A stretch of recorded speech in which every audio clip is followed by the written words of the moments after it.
என் அன்பு குழந்தையே, உனக்கான நல்ல விஷயங்களை செய்து கொடுப்பதற்காகவே உன் தாயானவள் இன்று உன்னை தேடி வந்திருக்கின்றேன். என் தங்கமே, நீ யாரை அதிகமாக நேசிக்கின்றாயோ அவர்களுடைய மனதில் என்ன இருக்கின்றது என்பதனை உன்னிடத்தில் தெரிவிப்பதற்காக வந்திருக்கின்றேன். என் குழந்தையின் மனதில் இப்பொழுது ஏகப்பட்ட குழப்பங்கள் எல்லாம் இருந்து கொண்டிருக்கின்றது அல்லவா? வாழ்க்கையில் பிரச்சனைகள் தொடர்ச்சியாக வந்து கொண்டிருக்கும் பொழுது நாம் யாரை நேசிக்கின்றோம் அவர்களிடத்தில் சரியான பதில் கிடைக்காமல் இருப்பது என் குழந்தையின் மனதிற்கு மிகப்பெரிய வேதனையை கொடுத்திருக்கின்றது. என் தங்கமே, உன் துணையின் மனதில் என்ன இருக்கின்றது என்பதனை நீ புரிந்து கொண்டாயா? ஒருவேளை நீ புரிந்து கொள்ளவில்லை என்றால் இந்த அம்மாவினுடைய வாக்கினை கேட்ட பிறகாவது இன்று நீ நிச்சயமாக உனக்கு ஒரு தெளிவு கிடைத்துவிடும். என் பிள்ளையே, இன்றைய நாளை என் குழந்தை நீ நல்லபடியாக கடந்து விடுவாய் அல்லவா? என் அன்பு குழந்தையே, உன்னுடைய மனதிற்கு சந்தோஷத்தை அது கொடுத்தால் நீ நிச்சயமாக உனக்கான செயல்களை எல்லாம் நல்லபடியாக செய்ய தொடங்கி விடுவாய் என்ற நம்பிக்கையில்தான் உன் அம்மா உன்னோடு பேசிக்கொண்டிருக்கின்றேன். உன் மனதில் ஒரு விஷயத்தை பற்றி மட்டுமே நீ வரிந்து நினைத்து கொண்டு இருக்கின்றாய். எதையும் செய்ய முடியாமல் முடங்கி தவித்து கிடக்கின்றாய். இனிமேலும் அப்படி இருக்கக்கூடாது. அதற்காகத்தான் அம்மா உன்னிடத்தில் இதனை தெரிவிக்க வந்திருக்கின்றேன். என் தங்கமே, உன் மனதில் இருக்கின்ற எண்ணங்கள் யாவுமே நீ யாரை நேசிக்கின்றாயோ அவரை பற்றி மட்டுமே இருக்கின்றது. அது மட்டுமல்ல, உன்னை சுற்றி சுற்றி எப்பொழுதும் வந்து கொண்டு இருக்கின்றது. உன்னுடைய கவனத்தை வேறு எங்கும் உன்னால் திசை திருப்ப முடியவில்லை. ஒரு நிமிடம் கூட அவர்களிடத்தில் பேச முடியவில்லை என்றால் கூட உன் மனது அதிகமாக வேதனைப்பட்டு கொண்டிருக்கின்றது. ஆனால் பல நாட்கள் பேசாமல் இருந்து கொண்டிருப்பது உனக்கு மேலும் மேலும் உன்னுனக்கு வேதனைகளை கொடுத்து கொண்டு இருக்கின்றது. அதிகாலை எழுந்தவுடன் இருந்து அதே நினைப்பில்தான் நீ இருந்து கொண்டிருக்கின்றாய். எப்பொழுது பேசுவார்கள் என்ற எண்ணம் மட்டுமே உனக்குள் இருந்து கொண்டிருக்கின்றது. அதை தவிர வேறு எந்த சிந்தனையும் உன்னுடைய மனதிற்குள் இல்லை. இன்று நாம் என்ன விஷயத்தை சாதிக்க வேண்டும், என்னென்ன சிந்தனைகளையெல்லாம் மறந்து நம் வாழ்க்கை இப்படி இருந்து கொண்டிருக்கின்றது. ஏன் இப்படி இருந்து கொண்டிருக்கின்றது? நமக்கு மட்டும் ஏன் இப்படியெல்லாம் நடக்கின்றது? நாம் மட்டும் ஏன் இப்படி சந்தோஷமே இல்லாமல் இருந்து கொண்டிருக்கின்றோம் என்ற மனநிலையில் நீ இப்பொழுது இருக்கின்றாய். உன் மனநிலையை நன்கு அறிந்த காரணத்தினால்தான் இன்று உன் அம்மா உனக்கு நல்ல வாக்கினை தர காத்து கொண்டு இருக்கின்றேன். என் செல்ல குழந்தையே, உன் மனதில் ஏற்பட்ட காயங்களுக்கு நிச்சயமாக உன் அம்மா ஒரு நல்ல பதிலையும் நல்ல தீர்வினையும் கொடுக்க போகின்றேன்.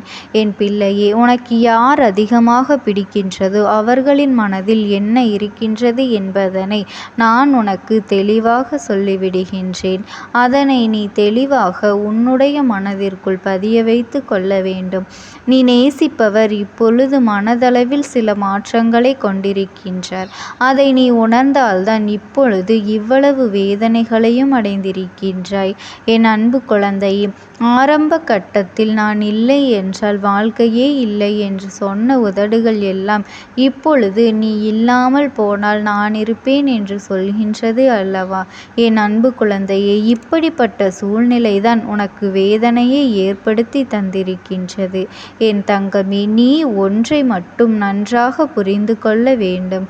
அவர்கள் மனதில் இருக்கின்ற எண்ணங்கள் என்னவென்று நீ தெரிந்து கொண்டு நீ இது போன்று ஒருபொழுதும் சிந்திக்க மாட்டாய். அவர்கள் மாறிவிட்டார்கள் என்று நீ நினைக்கின்ற நேரத்தில் ஒன்றை மட்டும் நீ புரிந்து கொள்ள வேண்டும்.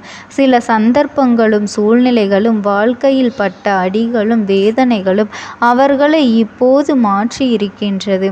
தானாக எந்த ஒரு மாற்றங்களும் நடக்கவில்லை என்பதனையும், அவர்களாக சூழ்நிலை காரணமாகத்தான் மாறியிருக்கின்றார்கள் என்றும் நீ சொல்வது எல்லாம் உண்மைதான்.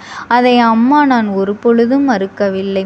ஆனால் அவர்களின் கஷ்டங்களும் வேதனைகளும் அத்தனை அதிகமாக இருக்கும் பொழுது யாராக இருந்தாலுமே ஒரு சில மாற்றங்கள் வரத்தானே செய்யும். அந்த மாற்றங்களை எதிர்கொள்ள நாம் தான் பழகிக்கொள்ள வேண்டும். என் செல்ல குழந்தையே, இந்த மாற்றங்கள் உனக்கு ஏற்றுக்கொள்ள முடியாததாக இருந்தாலுமே இந்த மாற்றத்தினால் உனக்கு எந்த பாதிப்பும் இல்லை. உன்னுடைய அன்புக்கு அங்கே எந்த ஒரு பாதிப்பும் ஏற்படவில்லை. அவர்கள் மனதில் உன்மீது ஆரம்பத்தில் எவ்வளவு அன்பு வைத்திருந்தாரோ அது அப்படியேதான் இருக்கின்றது. இடையில் ஏற்பட்ட சில சூழ்நிலைகளின் காரணமாகத்தான் மாற்றங்கள் வந்து கொண்டு இருக்கின்றது. ஆரம்பத்தில் பேச்சுக்கள் அதிகமாக இல்லை, ஆனால் அதன் பிறகு பேசுவதற்கு அதிகமாக தொடங்கிவிட்ட பிறகு இப்பொழுது கருத்து வேறுபாடுகள் அதிகமாக வரத் தொடங்கி இருக்கின்றது அல்லவா? இது போன்ற கருத்து வேறுபாடுகள் ஏற்படும் போது இது நமக்கு உகந்த வாழ்க்கைதானா என்று கூட நீ சிந்திக்கின்றாய். ஆனால் என் செல்லமே, உன்னுடைய அந்த நேசிக்கும் உறவானது, உன்னுடைய துணையானவர் ஒரு பொழுதும் இந்த வாழ்க்கை நமக்கு சரியானது இல்லை என்று சிந்தித்தது கிடையாது. கோபத்தில் வார்த்தைகளை அதிகமாக விட்டாலும் எந்த ஒரு சூழ்நிலையிலும் நீ எனக்கு வேண்டாம் என்றோ இந்த வாழ்க்கை எனக்கு சரிப்பட்டு வராது என்றோ அவர் சொல்ல நினைத்தது கிடையாது. என் தங்கமே, நீ கூட அவசரத்தில் ஏன் தான் இந்த வாழ்க்கையை நான் தேர்ந்தெடுத்தேனோ, எதற்காக இந்த வாழ்க்கை எனக்கு இத்தனை கஷ்டத்தை கொடுத்து கொண்டு இருக்கிறதோ, நான் எடுத்த தவறான முடிவினால்தான் இப்பொழுது இத்தனை கஷ்டங்களையும் அனுபவித்து கொண்டிருக்கின்றேன் என்றெல்லாம் நினைத்திருக்கின்றாய். ஆனால் உன்னுடைய துணை ஒரு பொழுதும் அப்படி நினைத்தது கிடையாது. அவரினுடைய உணர்வுகளுக்கு நீ மதிப்பு கொடுக்க வேண்டும். அது மட்டுமல்ல என் அன்பு குழந்தையே, உங்களின் இருவரின் உணர்வுகளுக்கும் நான் மதிப்பு கொடுத்து கேட்டுக்கொண்டுதான் இருக்கின்றேன். அவர்களுடைய எண்ணங்கள் என்னவாக இருக்கின்றது தெரியுமா? நான் எத்தனையோ கஷ்டப்பட்டு இந்த வாழ்க்கையில் முன்னேற்றம் அடைய நினைக்கின்றேன். ஆனால் நம்முடைய சூழ்நிலை இப்பொழுது சரியில்லை. இந்த வாழ்க்கையில் நாம் இப்பொழுது அமைத்து கொண்டால் நம்முடைய எதிர்காலம் நன்றாக இருக்குமா? நம்மை நம்பி வந்தவர்களை நாம் சந்தோஷமாக பார்த்து கொள்ள முடியுமா என்ற அச்சத்தால் தான் இப்பொழுது உன்னை விட்டு சிறிது தூரம் விலகி நின்று கொண்டிருக்கின்றார்கள். உன் மீது அதிக அன்பு கொண்டதனால்தான் இந்த பிரிவும் ஏற்பட்டு இருக்கின்றது என்பதனையும் நீ புரிந்து கொள்ள வேண்டும். என் தங்கமே, அம்மா சொல்வது யார்? உன் மீது உண்மையான அன்பு வைத்தது யார்? இதையெல்லாம் நீயாகவே புரிந்திருப்பாய். சந்தர்ப்ப சூழ்நிலையின் காரணமாக யார் உன்னை விட்டு பிரிந்து நிற்கின்றார்களோ அவர்களுக்கு மட்டுமே இந்த வாக்கு பொருந்தும் என்பதனை நீ மறந்து விடாதே. அவர்கள் எப்பொழுதும் உன் வாழ்க்கையில் இருந்து விரட்டியடிக்க வேண்டும் என்று நினைத்தது கிடையாது. உன்னுடைய உண்மையான அன்பினை புரிந்து கொள்ளாமல் உன் வாழ்க்கையிலிருந்து விரட்டியடிக்க வேண்டும் என்று விலகி நிற்பவர்களுக்கு இந்த அம்மாவினுடைய வாக்கு பொருந்தாது என்பதனை நீ புரிந்து கொள்ள வேண்டும். என் தங்க குழந்தையே, இந்த தாயானவளினுடைய அன்பும் ஆசீர்வாதங்களும் உனக்கு என்றென்றைக்குமே முழுமையாக கிடைத்து கொண்டே இருக்கும். ஓம் சக்தி. ஓம் ஆதிபரா சக்தி.